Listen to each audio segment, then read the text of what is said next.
Morning, everyone.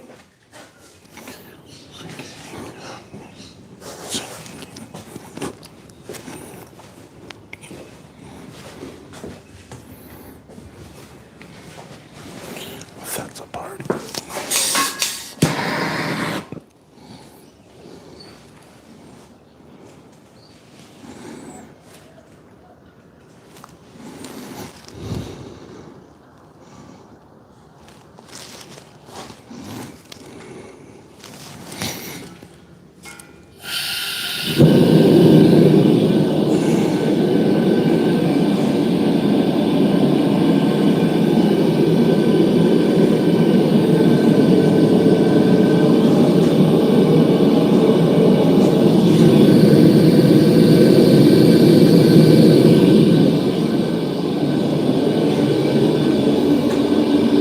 Good morning. Joel, Aaron, Eric, Josh, Bryson, how are we all?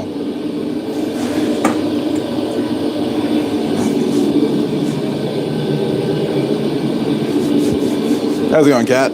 How's it going, Joe? Hey, Brad. Hey, Sean. Metal Man. How are we all?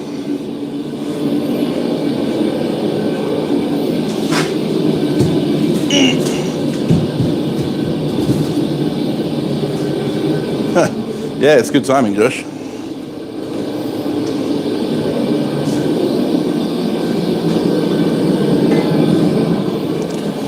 So today I'm going to be making a wrought iron and 1084 engraver's hammer. I'm just going to grind off this the corners here.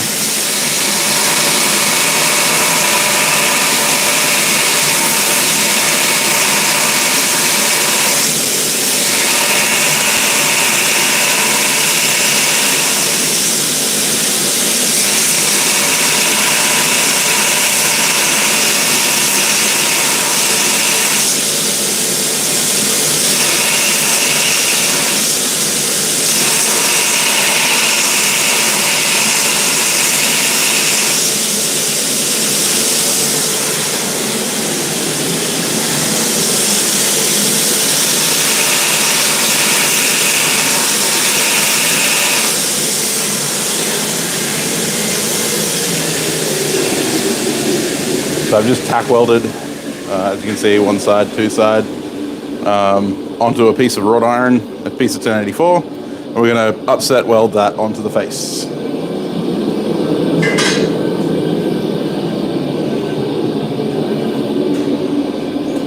Morning, Bob.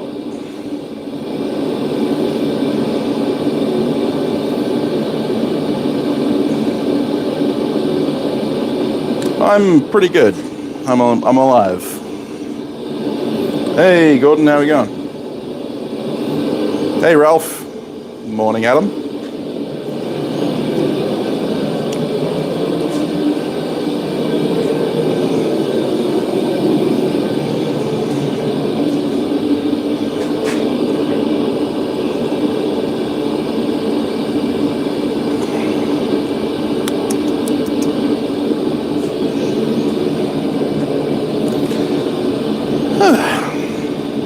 Making some Japanese-style engraver's hammers.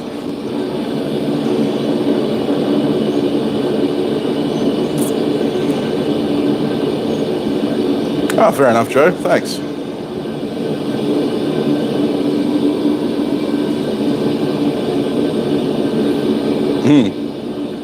Yeah, I only have a very small amount of a very small amount of wrought iron. So I'm using it sparingly. Morning, Wayne. How are we going? The piece of wrought iron I'm using, actually, I'm not making you another hammer, Adam. No.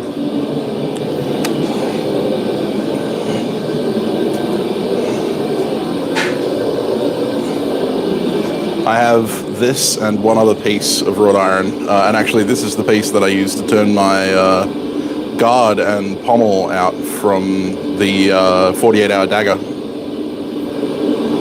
02:07 a.m. Jeez, go to bed. I've done videos on making an engraving hammer and videos on making basic gravers, but I want to do a bit more of an in-depth beginner video for engraving starters. Hey, Caitlin, how are we going? Hey, Hans. Oh, nice. Yeah, Big Stack's a good bloke.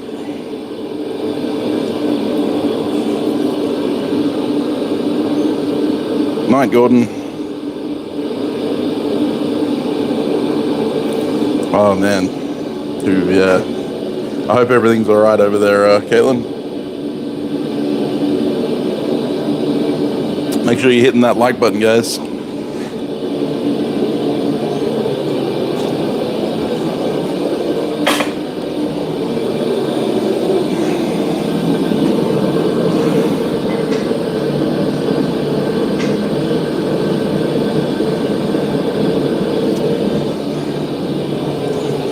I saw Roy was live a minute ago. I'm about to use some borax, so we might be... Oh, bugger. That's not good. I hope you turn out okay, Caitlin.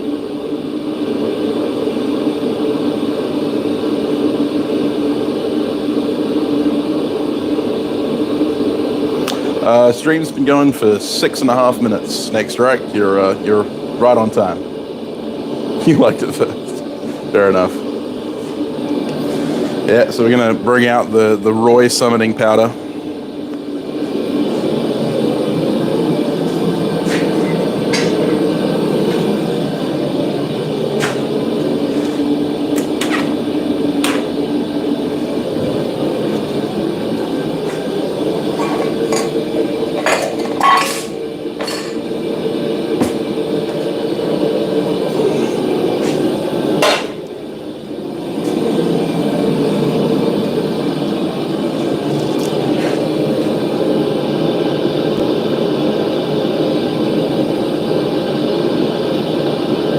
He'll be very proud of me though, because I'm only using a sparing amount.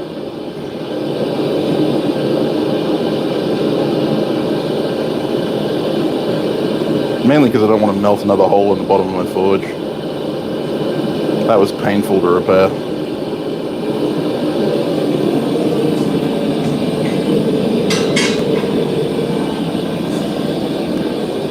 Although that being said, now that I've got the hard fabric in there, it shouldn't melt. The borax will just weld itself to the table. Weld itself to the floor, that is.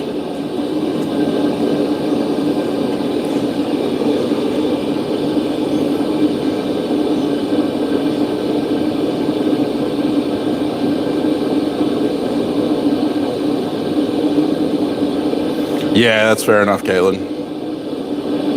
Well, you have my best wishes, and I hope for a speedy recovery if that is the case.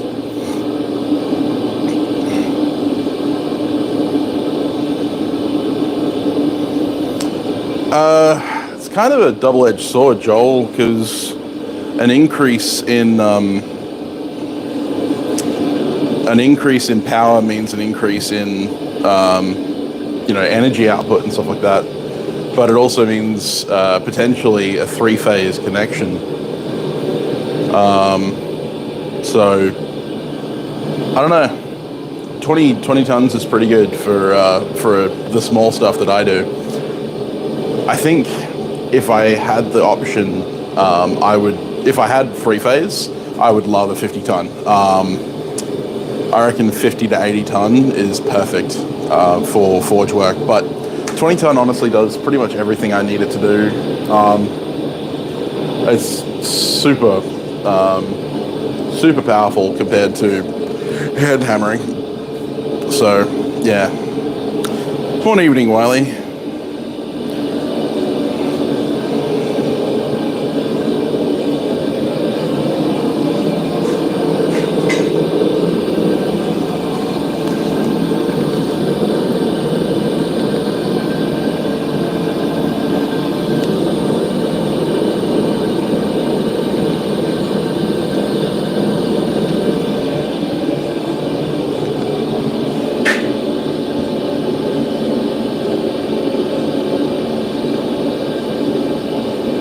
You got it, Wiley.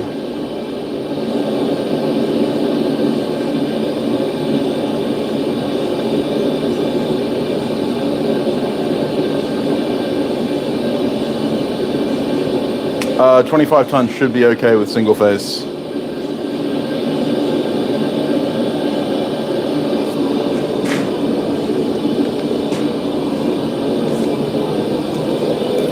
So I've been doing a bit of casting recently with my friend Alpha Smelting, and if you haven't checked out his channel already, you probably should, because there's some really cool stuff coming up soon.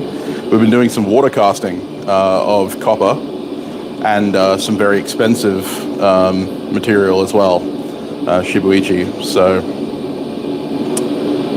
then, yeah. You wanted to comment on my engraving? Is that a bad thing? Oh wow, Josh, that's awesome.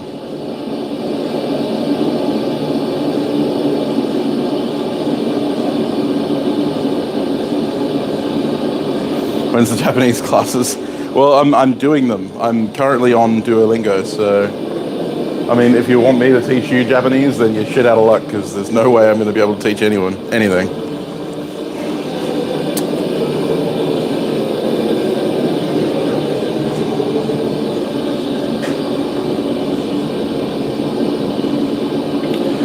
You can, Wiley, but you sacrifice some of the power, because VFDs can only give you a little bit extra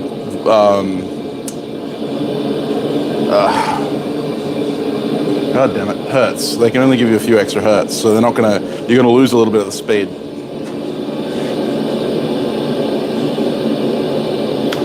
Yeah, Ouroboros, the thing is that I'm practicing Japanese style engraving, Horomono, which is all done towards you.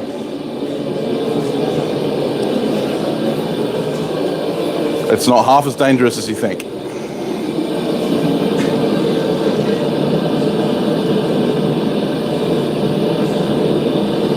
If you were talking in terms of European style engraving, then yes, I would agree, I'm doing it wrong, but I'm not, because I'm studying Japanese style engraving, so it's an entirely different process.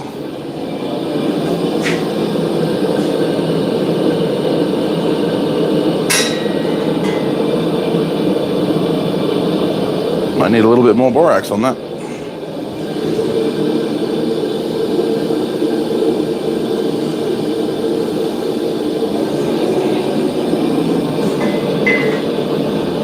It's looking a touch dry.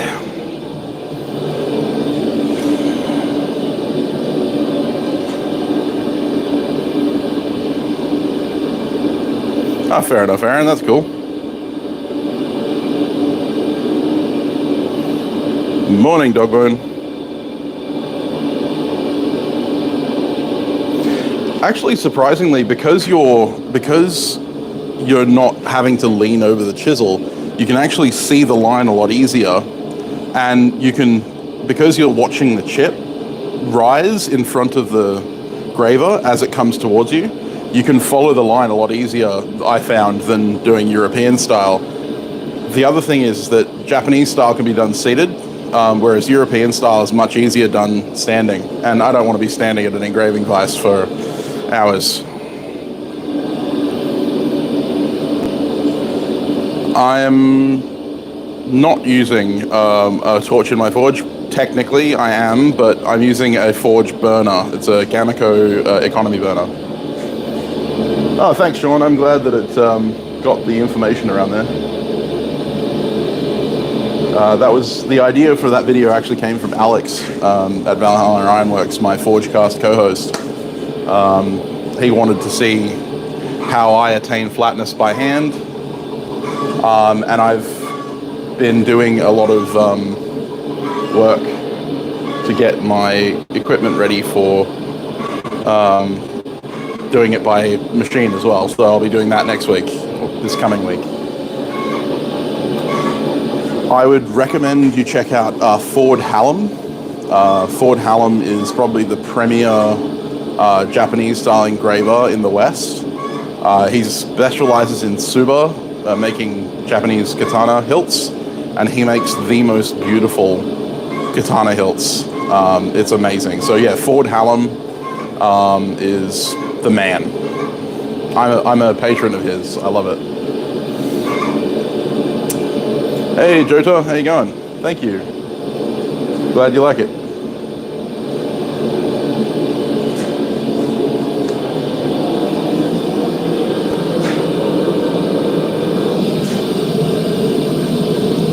All right, we're getting to the point where the borax is bubbling like butter on a pan, which is, yes, Ford Hallam, that is correct. Yeah, if you check out his stuff, it's just absolutely insane.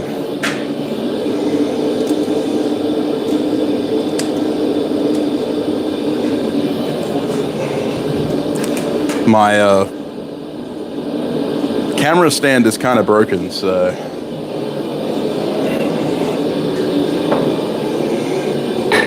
I put glasses on for this.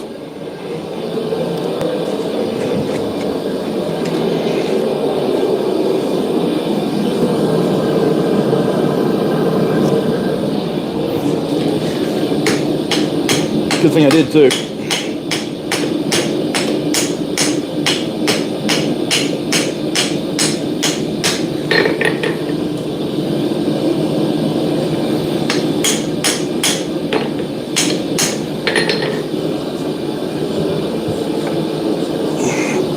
Bit more borax, but that weld took nicely.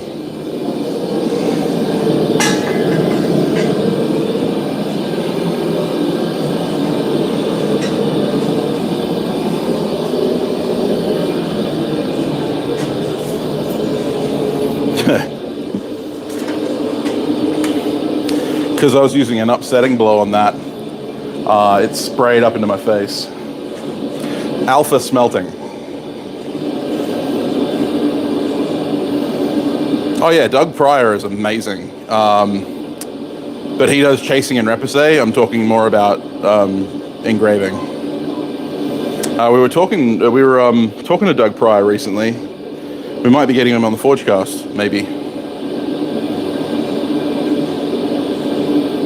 Yeah, Josh, he is one of the premier teachers, so I'm not surprised.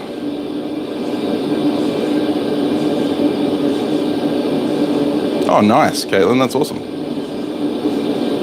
Yeah, I make all my own grabbers.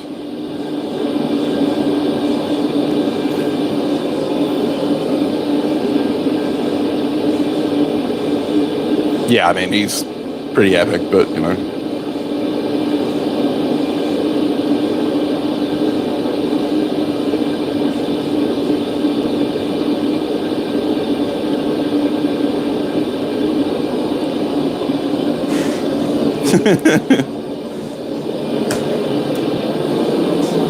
So yeah,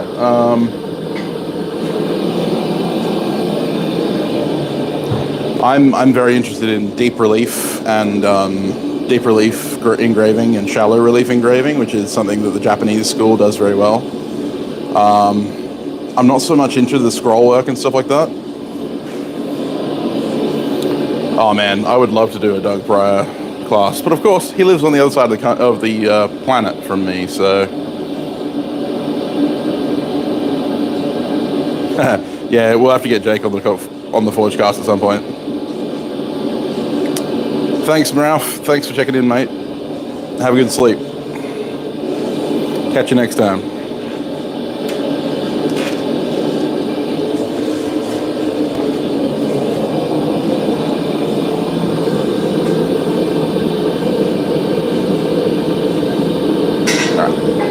One more face weld.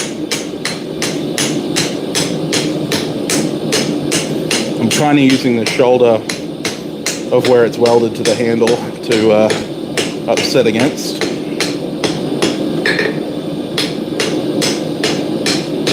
And I think that's pretty solid now, so I can start working those ears back over to secure it.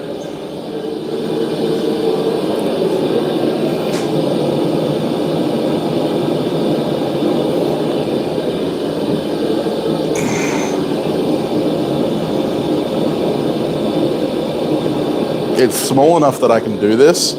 If it was a bigger hammer, I'd probably want to upset blow like that.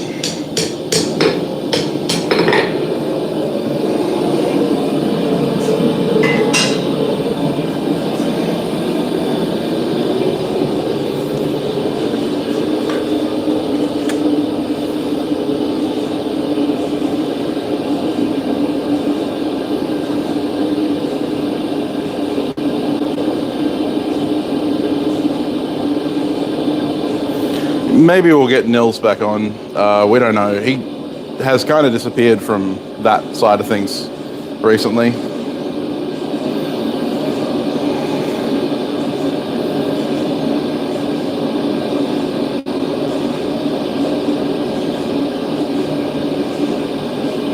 That'd be awesome, Hans. Amazing.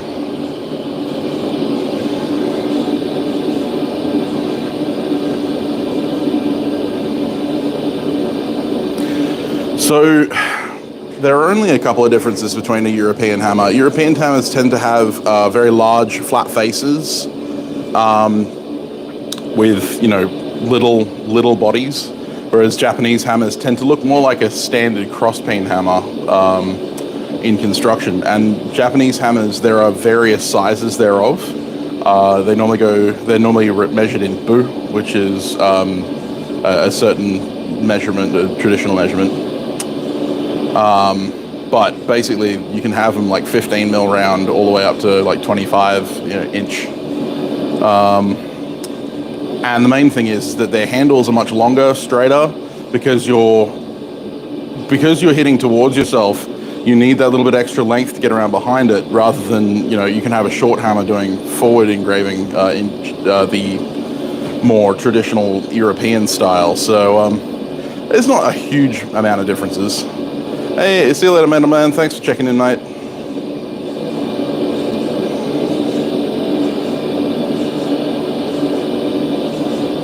Yeah, Peter, it's great that Peter's finally getting back into YouTube.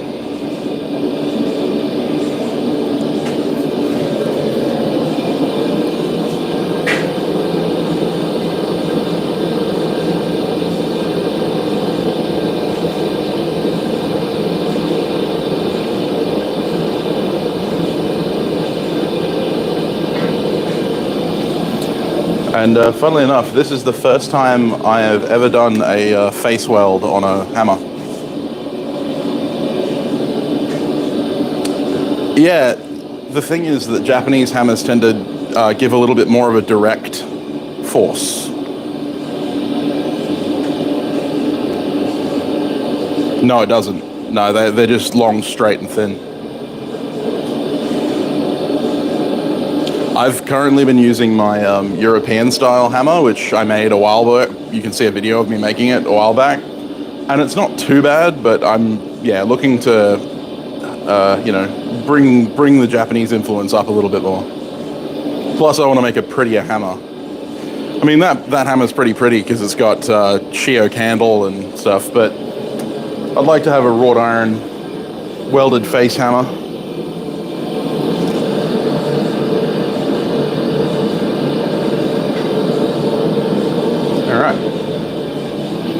Let's start working this.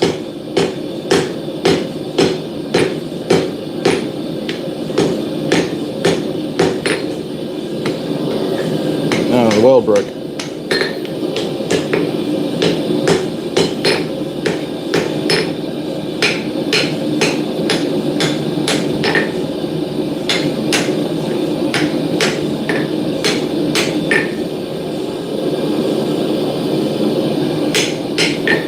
Gonna have to weld the handle back on.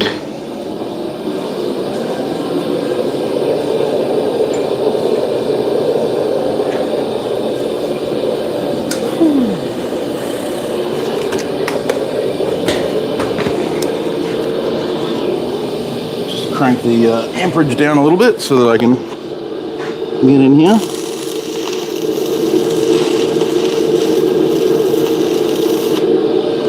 Much like welds to high carbon steel, welds to wrought iron don't hold very well.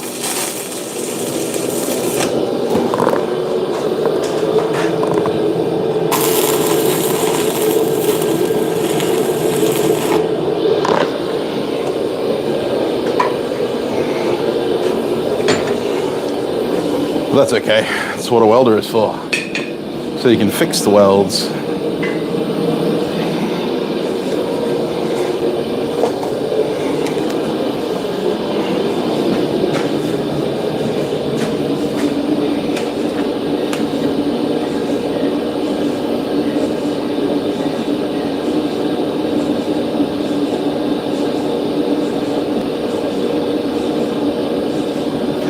That's it, Josh. Life's too short to have ugly tools.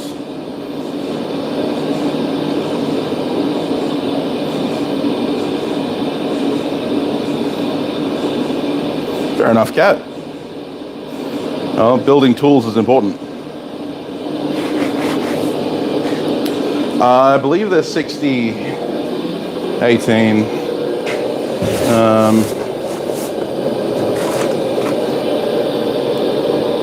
6013. I also have the differential electrodes, which are a very different beast.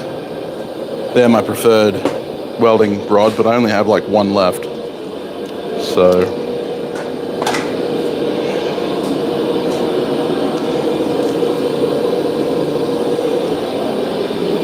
and that'd probably be why my weld's breaking.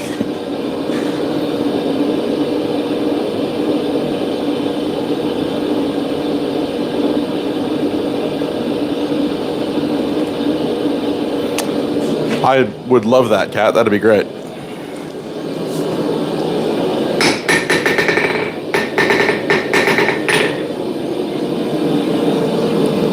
I didn't re-borax this, did I?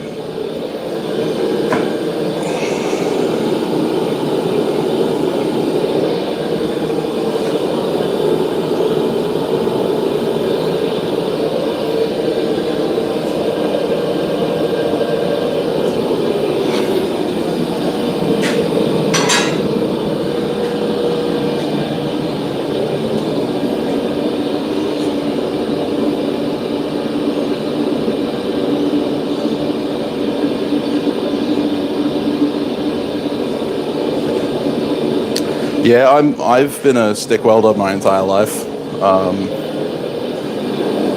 I find it to be more adaptable than MIG in a lot of cases. Yeah, I have cast iron electrodes, and the dissimilar metal electrodes are actually stainless electrodes, and they weld so amazing. Like, I love the differential electrodes, the dissimilar metal electrodes. I wish I had the package. Guarantee you that when Andy was in here cleaning up for me, he threw them out.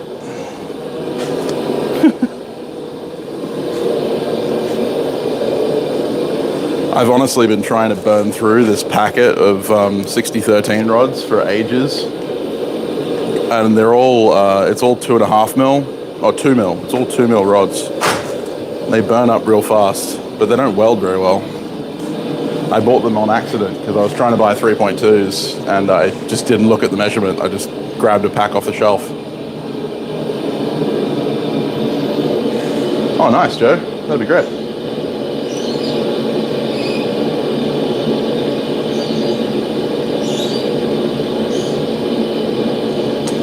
Yeah, I'd love a TIG. I really want a TIG welder. But the price of the gas, and you know, it's crazy. Used to it once. I could, technically, I suppose. It'd be a bit awkward though.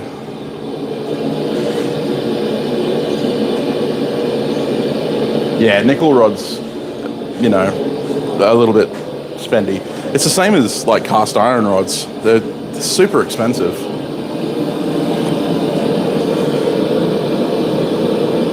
All right.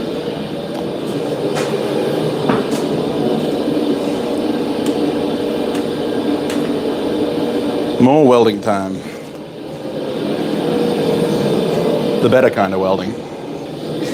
The one that doesn't involve electricity.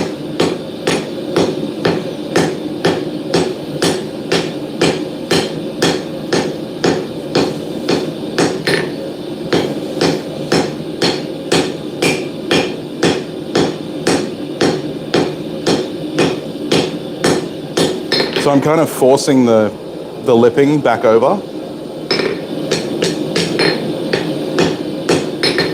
so that I can then blend it.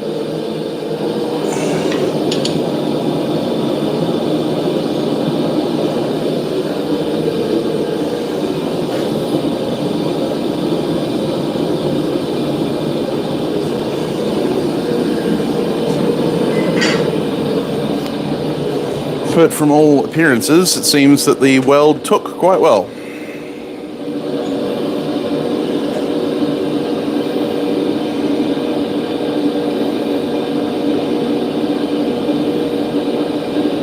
Texas TIG.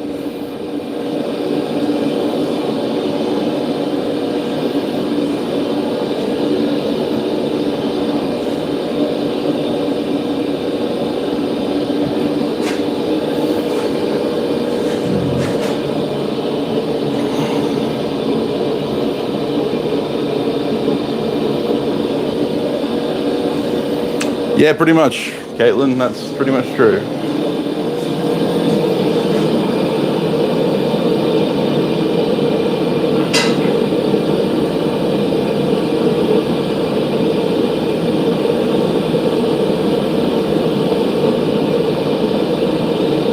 I'm pretty happy with that for my first face weld. Seems like it took.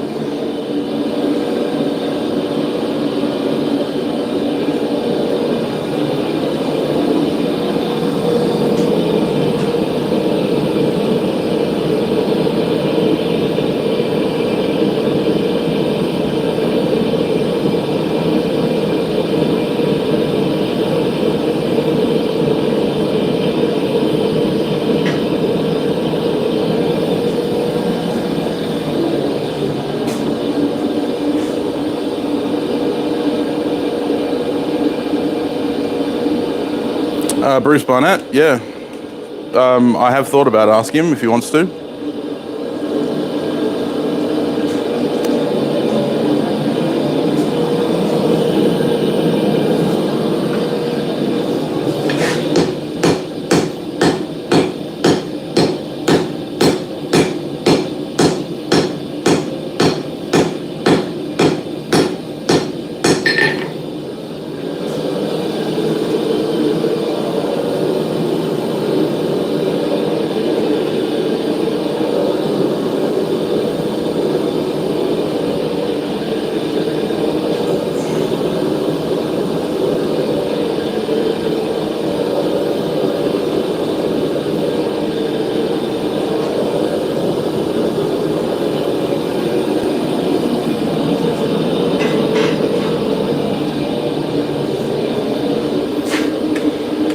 Uh-oh, someone sent me a super chat.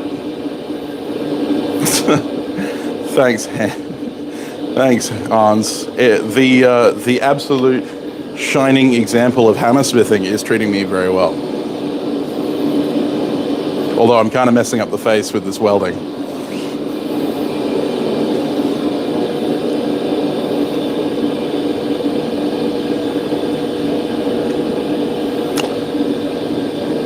Yeah, Adam at ABob79 recently did a thing with weld.com, welding with a 1-inch welder. It's crazy. But yeah, no, Hans, your hammer is serving me spectacularly well. Thank you very much.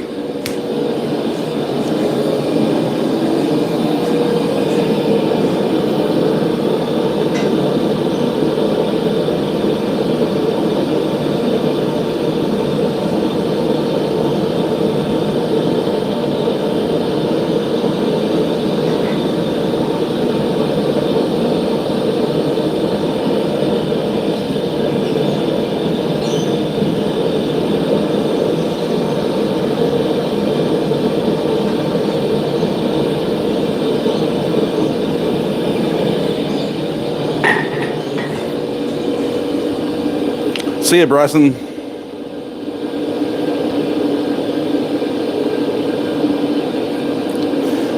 Just adding some katakana in there.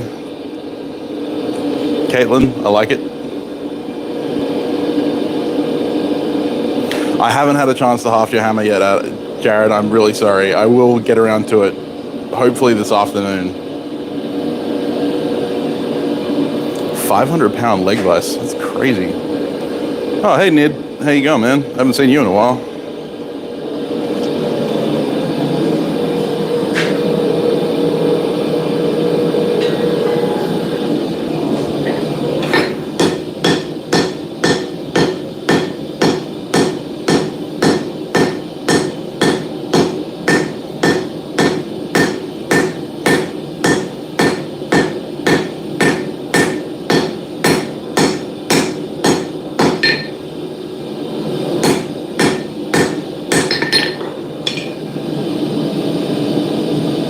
Pretty much seamless. I can't even see the seam. I'm gonna flux it one more time.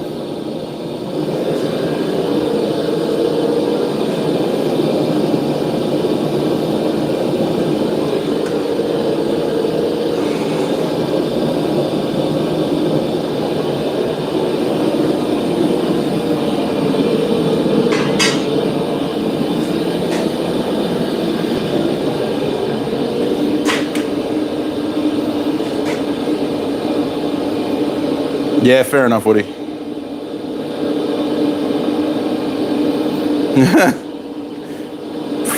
Fair enough.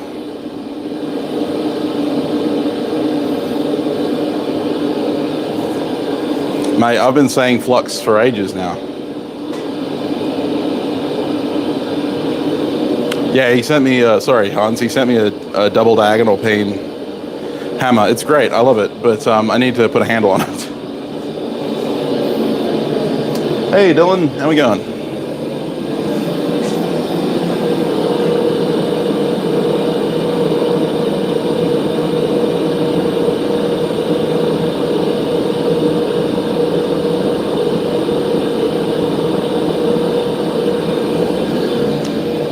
Right. Hammer switch. Just want to planish it a little bit.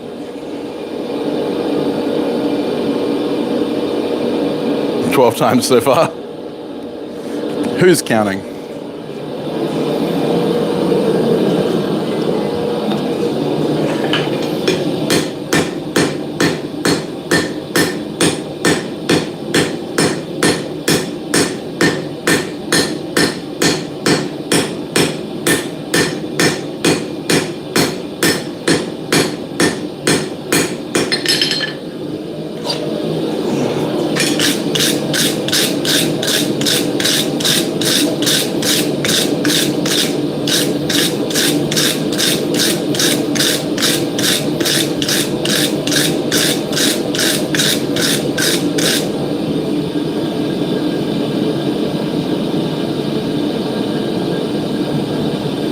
Perfectly seamless. I literally cannot see the seam.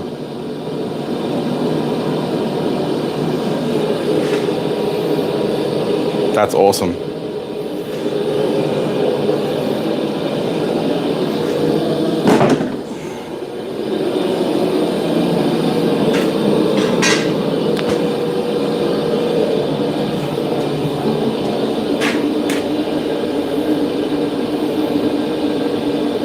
Oh, yeah, I do.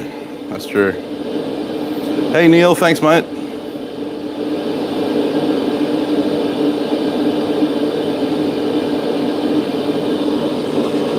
See you, Joel. Thanks, mate. Yeah, I will. I'll do that. Got to do that.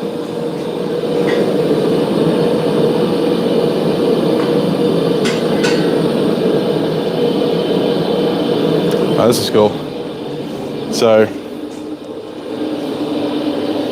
you can see where the scale is starting to form on the wrought iron, but the 1084 hasn't started scaling yet. So you can see where the layer is, but you can't see a seam.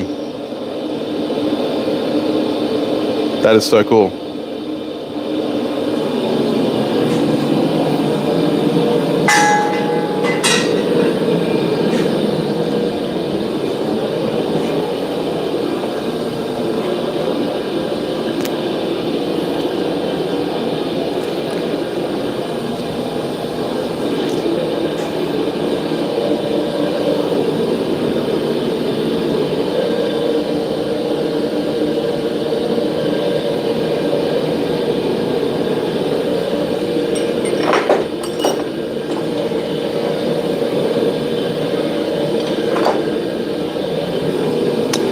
Okay, so I just realized I don't have a punch to punch the eye for this.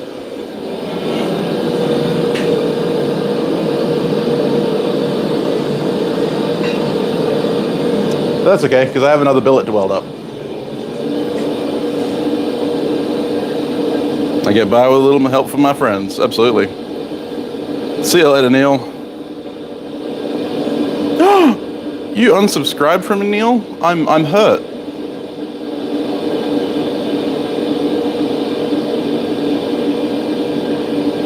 I actually didn't go to as bad as I thought I was going to, Aaron. Thank you for checking, though.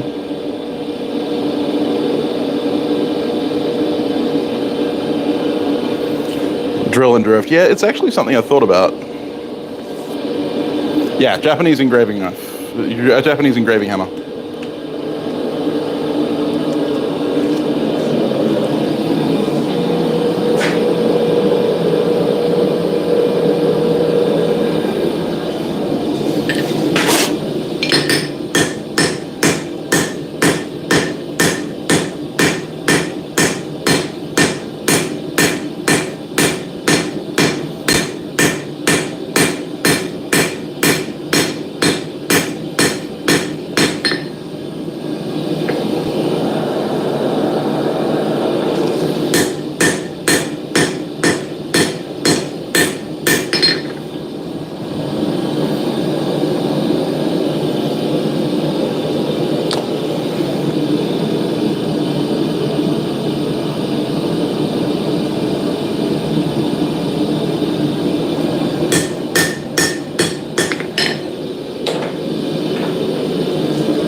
Said I can't o'clock.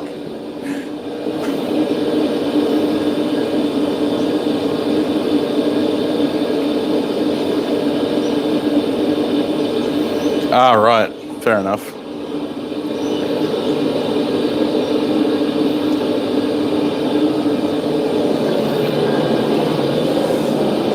You're a hopeless romantic, Josh.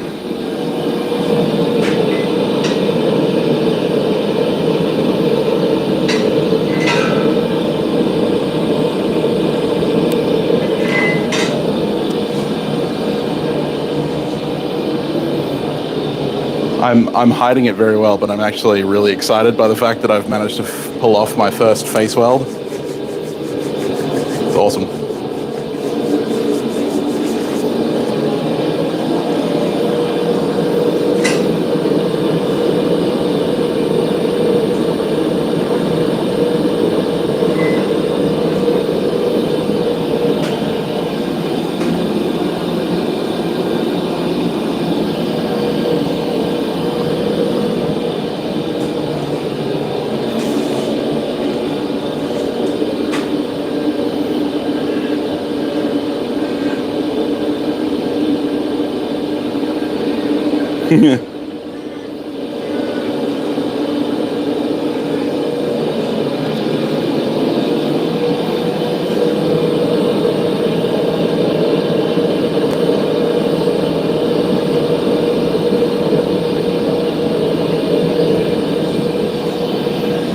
All right, so there's a bit of cupping on the face.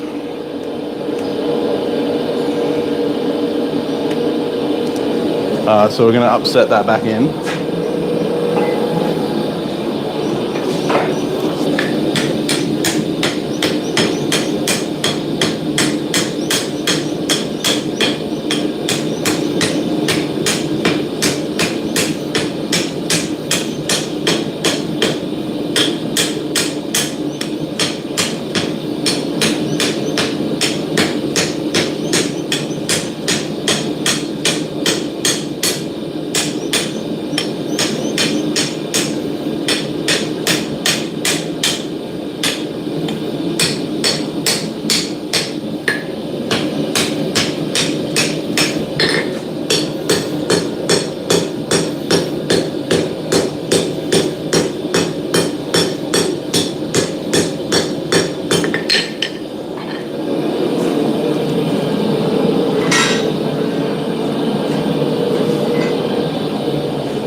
That's true.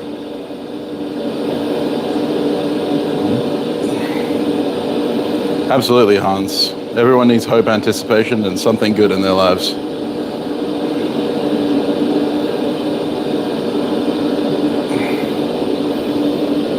And ammo, yeah.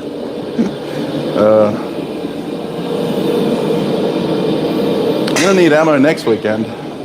Going over to a friend's place. We're gonna do some forging and shooting. It's gonna be fun.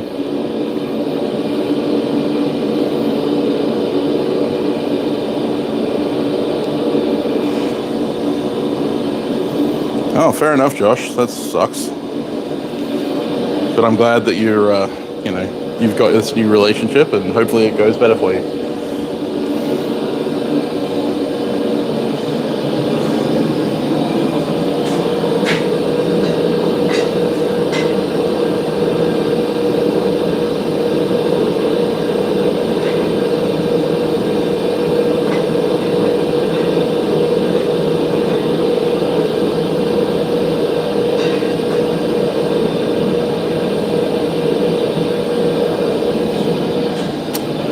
I think I want to try on a, I want to try a trick I saw in the Complete Modern Blacksmith, which is that you drill 2 holes, then plug them with mild steel, drill the central hole, then knock out the 2 plugs, and then you file between them to create your hammer eye. I want to try that.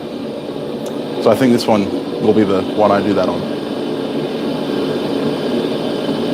Oh man, I would kill for that, Aaron. I was almost a gunsmith's apprentice.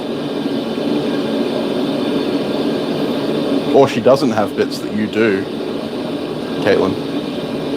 Yeah, 1084.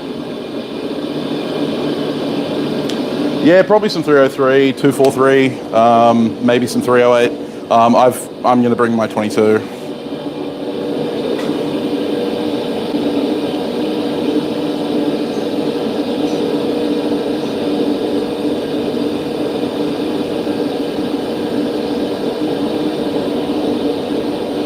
Yeah, so it's 1084 face.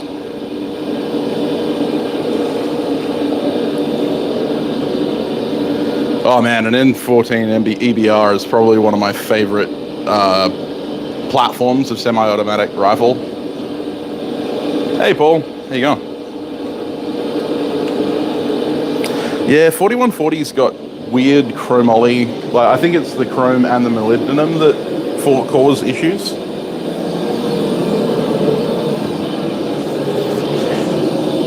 Because like 5160 is historically a massive pain in the ass to weld to anything except like mild steel. And it definitely doesn't like to weld to itself, and that's the chromium.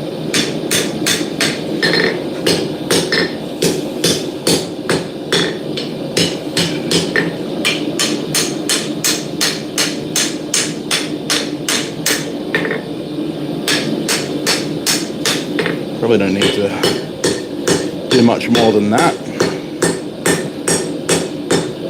This is all going to get ground anyway, because I want to show off that difference in material. I'm actually thinking this might be one of my engraving projects. I've never engraved wrought iron, so it could be a fun learning exercise.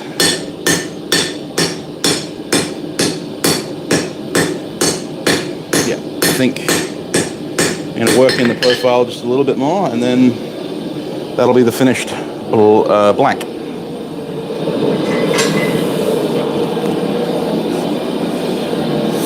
Need to check what dimensions we've got,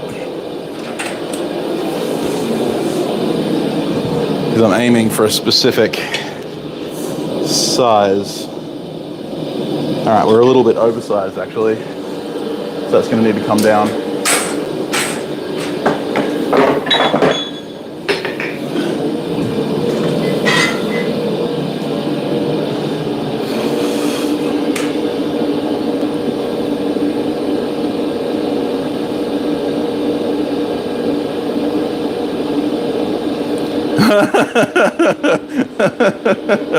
Oh dear.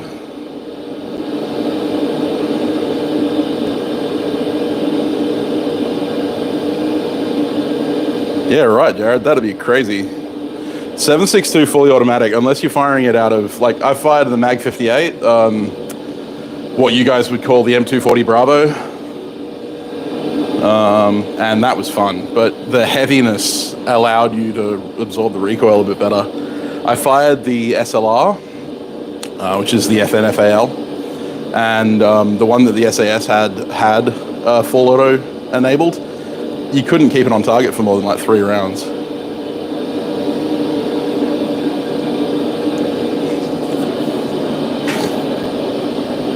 Yeah, that's kind of the hope, Wayne. That would be amazing, Caitlin.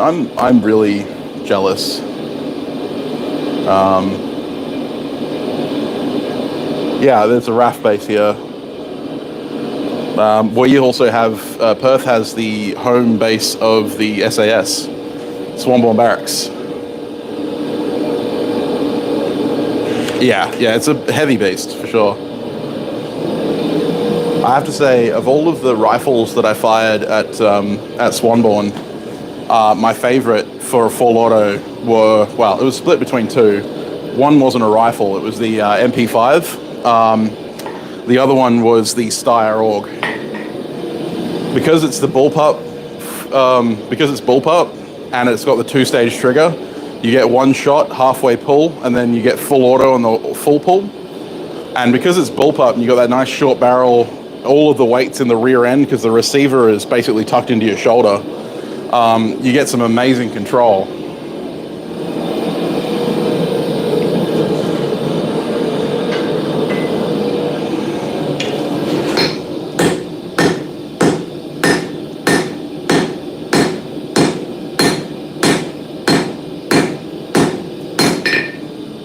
Make sure I'm actually making it round.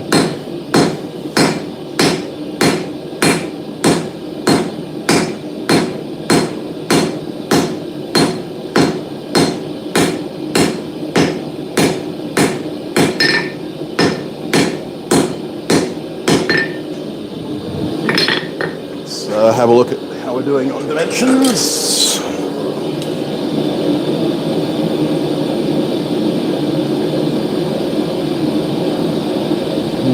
When it gets ground, it'll probably be right.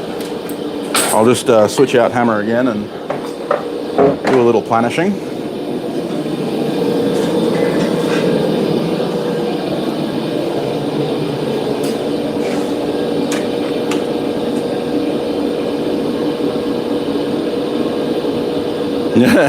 Yeah. Indeed, the F-88. Herschel House. Interesting. Yeah, MP5s are amazing.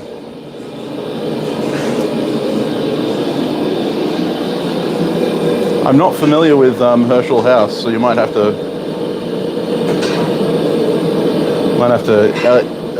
educate me on that one.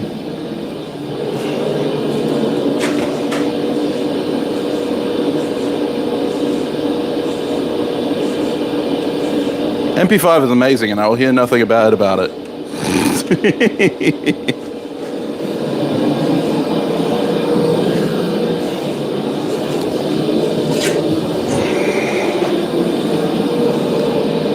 Then again, us Australians aren't allowed to own semi-automatic rifles, let alone fully automatic ones, so I'll stick with my bolt guns and lever actions and pump rifles. Not allowed pump shotguns unless you've got a D-class license.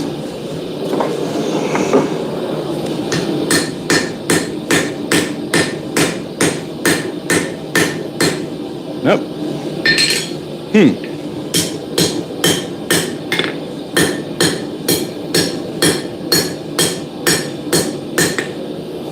Do I need it on the... having it on the bar is going to make it easier.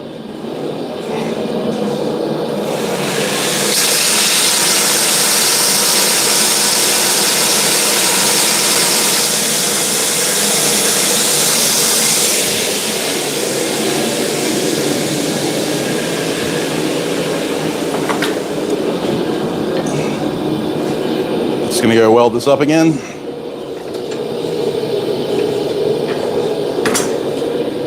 Don't need to last too long, I'm almost done.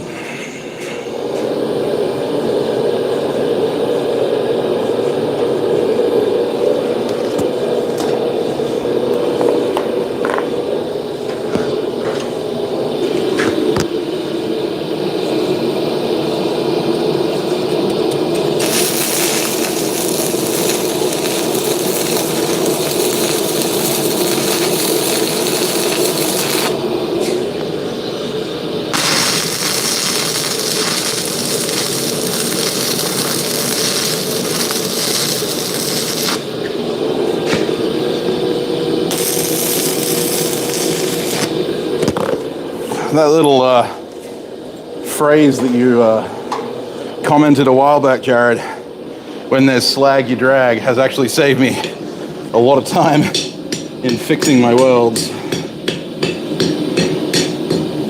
Even though I've been stick welding since I was like 13 years old, never really had any formal education. I just kind of learned as I went along, which is not the best way to learn things.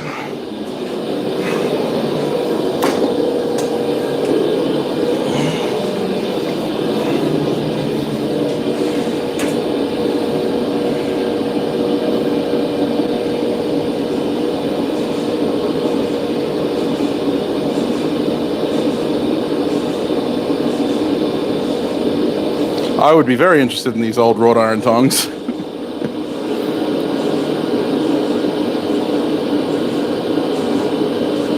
I have one set of old wrought iron tongs. Oh, nice, Hans. See, if you're going to go for the 40 cal version of the MP5, I'd just go for the MP10 or the MP510, which is the 10mm auto version.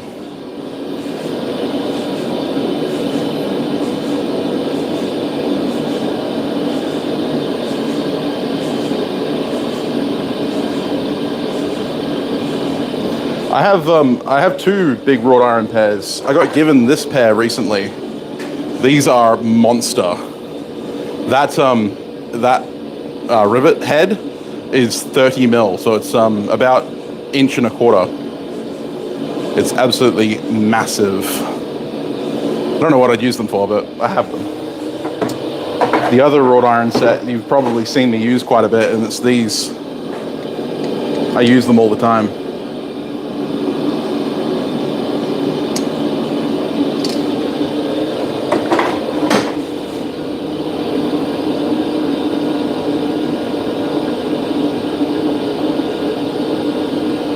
Yeah, shipping from the States is a lot. Thanks, Koo.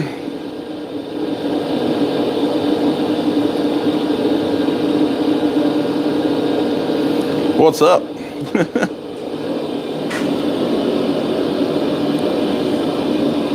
Hey, gay Ryan, how you going?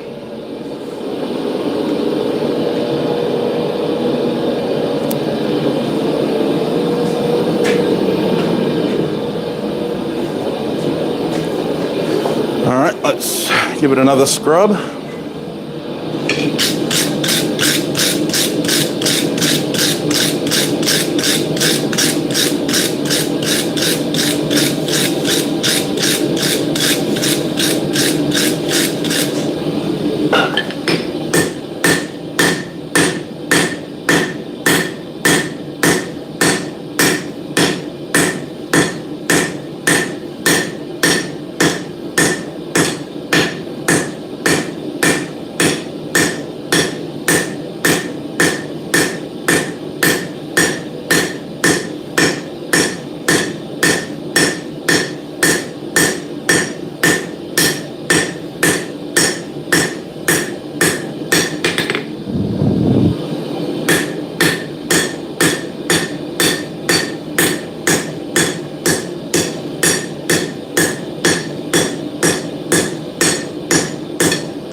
Okay, I'm just going to upset that face a little bit more.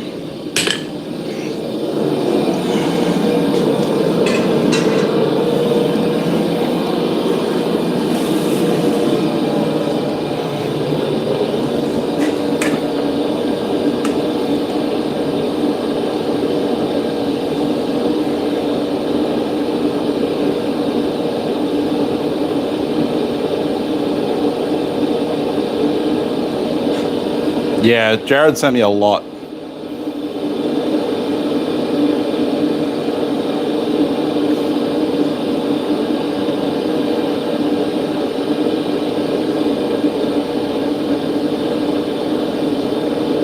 Oh, geez, Wayne, that's huge.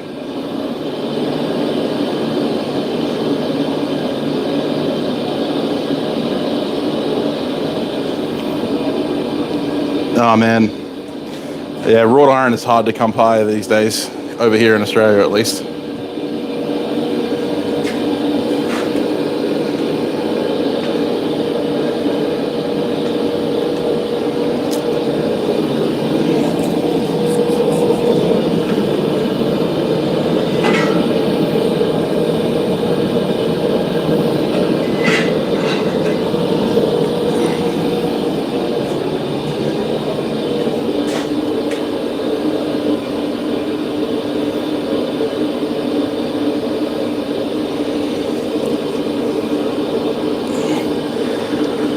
Oh, mine's nowhere near the pinnacle, but it's not bad.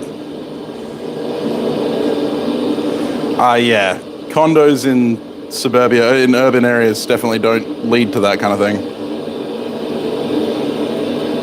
Hey, Jake, how you going, man? Thanks for checking in. Okay.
I don't think so, Jake.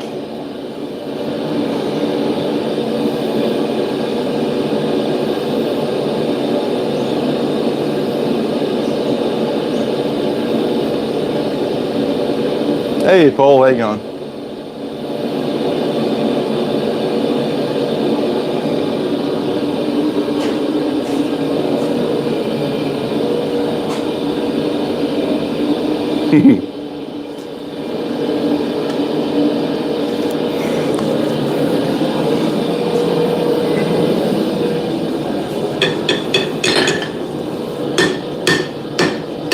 There's not a lot of weight in this, so this isn't very effective. And I'm probably just upsetting the rebar, but it's all right.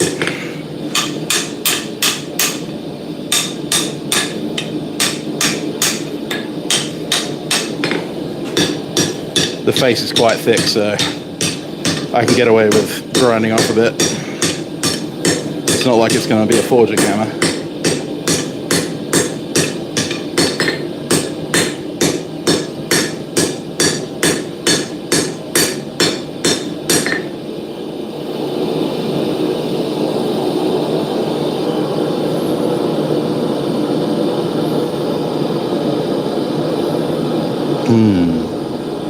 All right, so now I'm just gonna lay in a little bit of a peen just to make the most of the material. Japanese engraving hammers tend to have a very short cross peen, with a heavy angle. They don't really use it for anything. I think it's just a stylistic thing, but I'm going to try keep with the theme.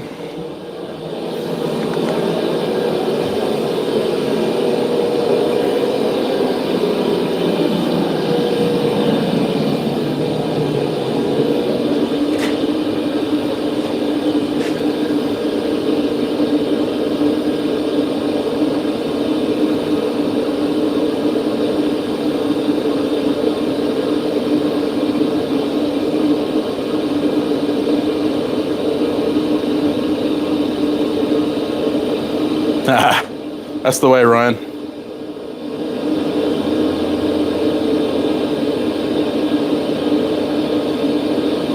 Yeah, I did think about that, Hans, but honestly, my press really isn't built for that. It's not solid enough, side to side. Well, I'm glad, Koo. I don't know how to pronounce that, so you'll...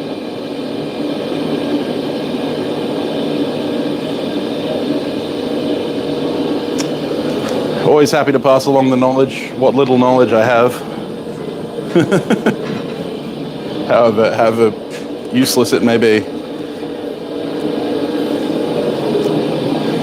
Right. I'm going to use a natural lowering of the material here to knock in a peen.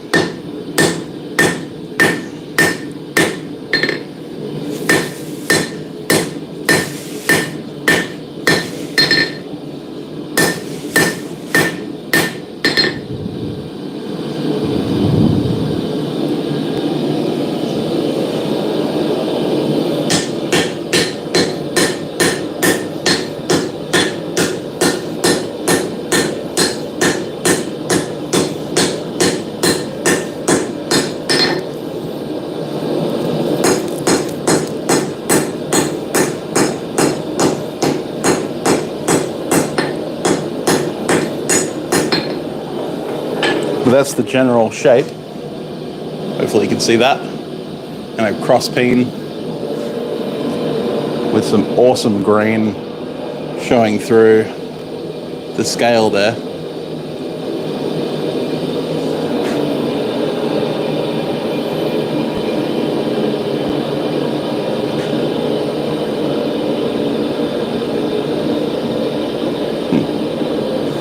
All right, gonna give it a scrub down. And that'll be the hammer forged, ready for drilling.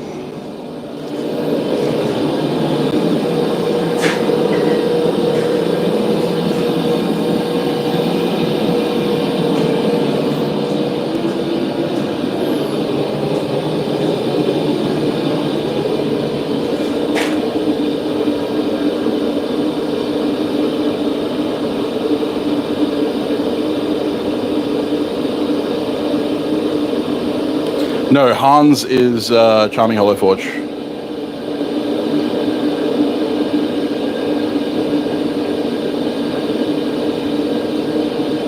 Oh, Koo is your name. There you go.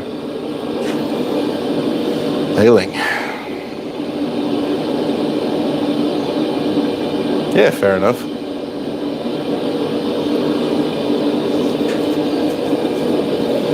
Boy.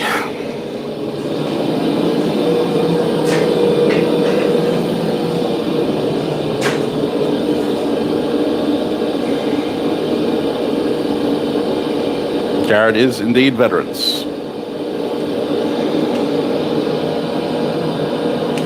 Hey, Hollow, how you going, mate?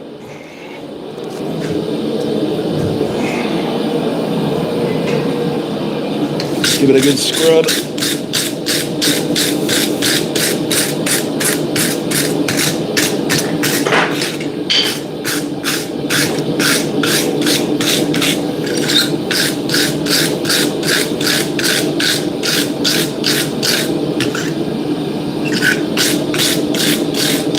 I'm about to lose this off the handle anyway, so good timing.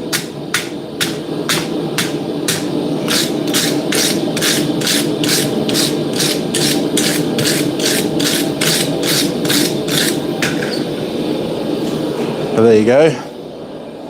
welded face, and wrought iron Japanese style engraving hammer.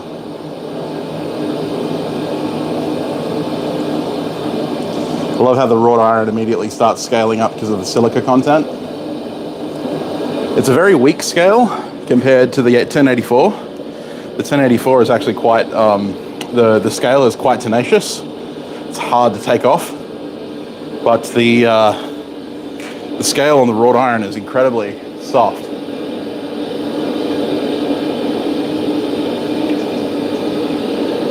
So yeah, I'm going to be drilling this instead of the usual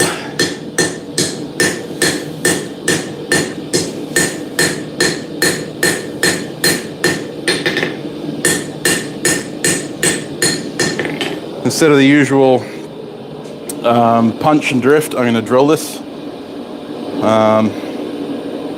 Looks like I'm going to lose a little bit of peen to weld, so I may have to move it forward a little bit. But the weld is practically seamless. I'm not too unhappy with that. I might, I'm going to make improvements over the years, obviously, but yeah, I'm pretty pleased with that. I'm looking forward to drilling the eye, trying that out, and doing some engraving on it maybe, just to try my hand.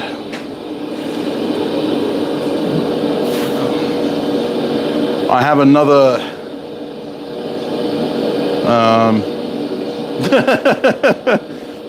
hi Hans.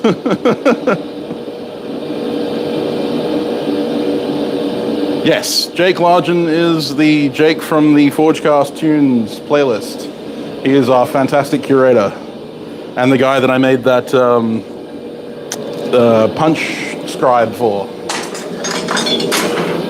So I actually have another billet here, which is slightly bigger, and this one's going to be my 4 boo, I believe it was 6 boo hammer.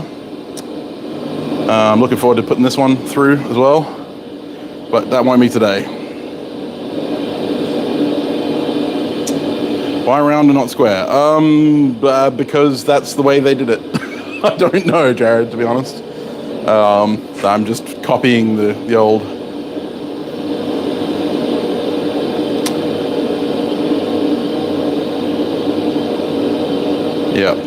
Yeah, cool. They cool at different rates. They scale up at different rates too. So I know, Hans, but the thing is, at the end of the day,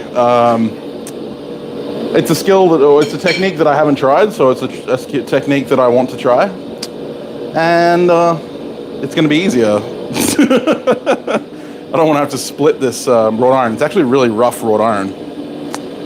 A decent market for wrought, absolutely, especially in blacksmithing. Yeah, I'm not worried about losing a little bit of material in these hammers, Hounds. If I was doing a big hammer, like one of these or one of yours, then yes, I would punch it. But yeah, no, this. Not worried about it. All right.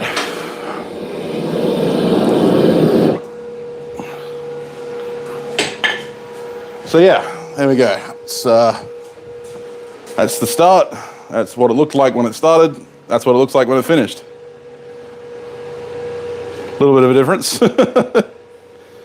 Yeah, I'm not unpleased with that. That's actually pretty cool. And there is only, I'm not sure if you can see, yeah, there's only the slightest thread of weld holding that on. I came very close to losing it again. Although I didn't drop forge anything this stream, for a change. My welder is still on. I couldn't hear it over the earmuffs and the forge. Yeah, I mean, I'd agree with you, Caitlin, but honestly, when it comes to these Japanese-style engraving hammers, I'm probably going to end up having to make 10 or 12 of them, and they're all going to be different weights and sizes, so if I lose a little bit from one and I need a heavier hammer, I just need to make another one. Yes, classic Japanese hammers were round, and they tended to have sort of fullers. They weren't actually fullers, but they were peaked in the center, and then they flowed down and out towards the front and down and out towards the peen. I don't think I'll do that with this because I want to do some engraving, but I want to make one that looks traditional.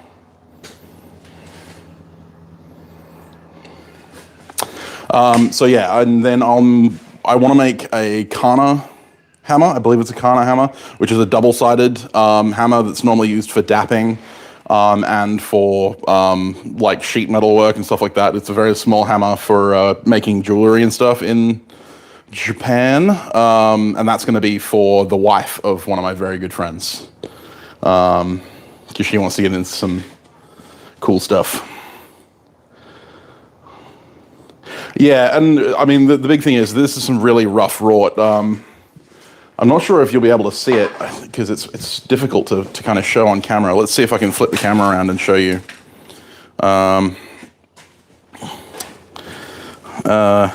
Here we are. But you can see, hopefully, focus. Freaking hell.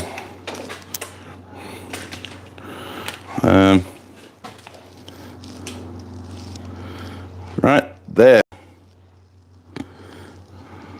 That's so hard to see in camera. Let's try a separate camera because that was the wide angle lens. Don't touch it, Sam. Hey, look at that.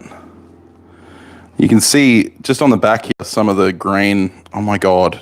Focus, dog turd. You can see the differentiation between the 1084 now because I scrubbed it, and the wrought iron is softer than the 1084. So you can see where the 1084 overlaps. But yeah, just there's a little kind of hole, and in picking through that hole is a couple of layers of the wrought iron. It's very coarse, so I think punching it, I'd end up with some nasty holes, nasty splits in it. So yeah.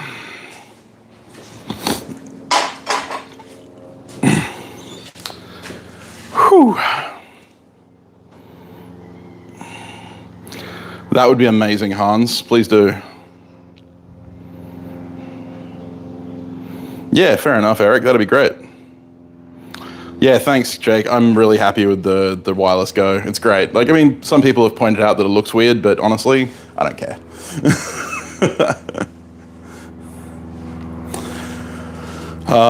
But yeah, so what will end up happening is that'll end up getting ground, polished, and then I will put it in my pitch bowl and start knocking up some engraving on it. I'm going to try for some maybe shallow relief, probably not deep relief, but shallow relief engraving, little stuff. And then I'll, quench it, etch it. Should look good. I'm really excited.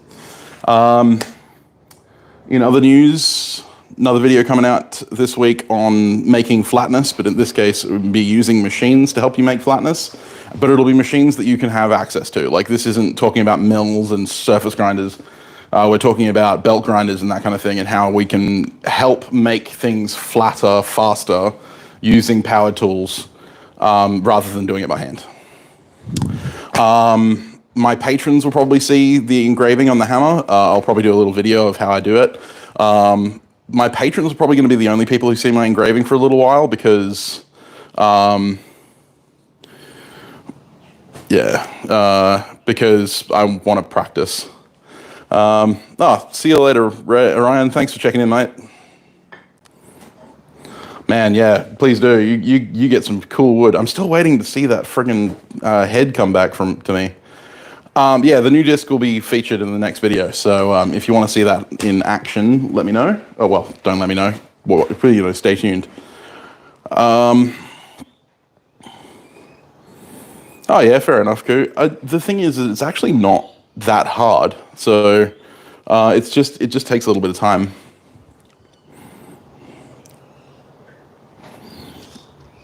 Yes, they are the same handles that you'll find them. Jake? Yeah, I like the coarser stuff, but it's a little harder to work with. Well, yes, Koo, but no as well. Like, yes and no. The flatness that I achieved in my making flat by hand is as flat as you'd need for folders. Absolutely, 100%. I don't think he makes the blue anymore. I think he just makes the black. What's an Instagram? Shut up, Jared. Okay, boomer. But yeah, so my patrons will be having access to a whole bunch of engraving footage very soon as I practice. Yeah, so this stuff will be featured in there too, which is the water casting of various alloys. If you want to see how water casting is done, I did a collaboration with my friend Alpha Smelting. If you go over to his channel, Alpha Smelting, he has some pretty cool videos up there already where you melted down, 71 kilos of lead, and he's melted some brass and copper and stuff like that in the kind of the style of Big Stack D, but he explains the process, which I really like. And we cast some Shibuichi, which is the most expensive alloy I've worked with to date. There will be some more expensive stuff coming up very soon. Yeah, Alpha Smelting, that's correct, Caitlin. It'll probably be next week, Aaron. We kind of film a week in advance. So yeah, he's a good friend of mine, and yeah, he all of his kit's here. He does all of his work here. So go check out his channel. He's actually does some really good stuff. No, fair enough, man. I'm always happy to have you shout yourself out there, Hans.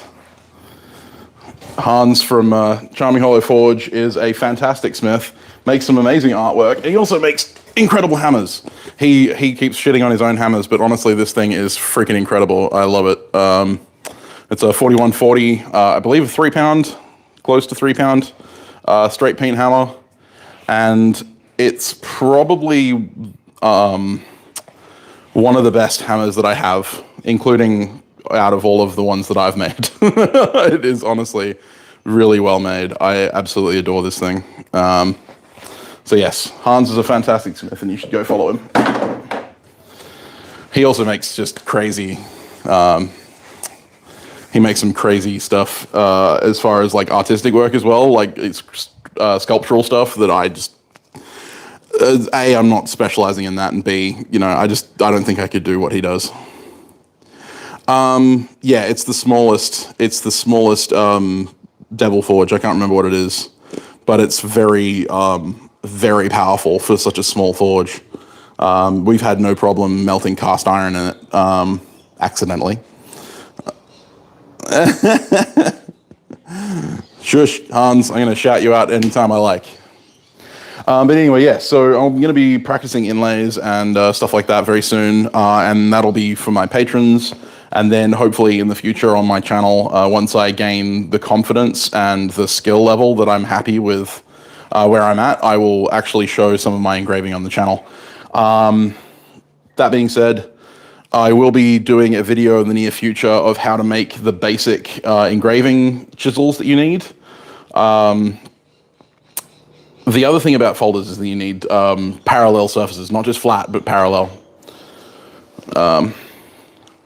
I'm not the only maker, but I'm one of. I think, yeah, there are only like 2 other guys making English cutlass hammers now these days. I'm looking forward to making more English cutlass hammers in the future, actually. But yeah, so I'm looking forward to sharing that kind of stuff with my patrons and also with you guys. It's because of my patrons that I have stuff like this Rode wireless mic, and I have my new computer, which is about to get set up, which means that my videos may no longer be filmed and edited on my phone. It might actually be proper editing this time. Love you too, Hans. But yeah, so super excited to get into engraving. My commissions are almost over. Like I've got like 3 more commissions to do, and then I'm being able to start on stuff that I actually want to work on. And I'm super excited because I have some really awesome ideas, and I'm planning on involving a lot of engraving and inlay. So stay tuned for that because it's going to be amazing. I may end up having to do an Alex Steele and make it like a multi-part series. But as always, my patrons will get first access to that kind of stuff. If you want to see that kind of thing and you want to help support this channel, help make this channel better, it's because of this, my patrons, that we have better audio, we have better video. All of this stuff is because of them. And if you want to help support this channel in that way, then the link is down in the description below. I also do classes. I'm currently working on a class that I keep telling them that I'm going to finish, and they just, I never get around to it because I'm so distracted with all this commission work. But yeah, no, thank you very much. And I hope to see you all on Wednesday for the flatness video and for future videos. Make sure you subscribe and make sure you hit that bell notification icon, because YouTube is a bitch and doesn't like to notify people of when I upload videos. And then, yeah, just have a great day. Have a great weekend. And don't work too hard. All right, guys. I'll see you later.